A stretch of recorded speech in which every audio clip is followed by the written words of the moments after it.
О, майко моя, родино мила, защо тъй жално, тъй милно плачеш? Гарване, и ти, птицо проклета, на чий гроб там тъй грозно грачиш?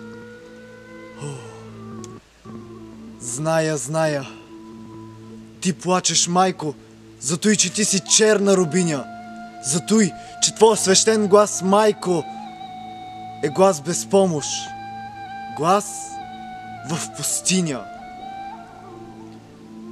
Плачи, там близо край град София стърчи, аз видях черно бесило и твой, един син Българио, виси на него със страшна сила. Гарва над грачи грозно, зловещо.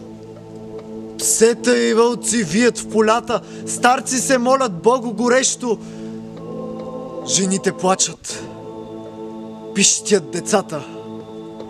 Зимата пее своята зла песен, вихрове гонят тръни в полето и студ, и мраз, и плач без надежда навяват на теб скръб на сърцето.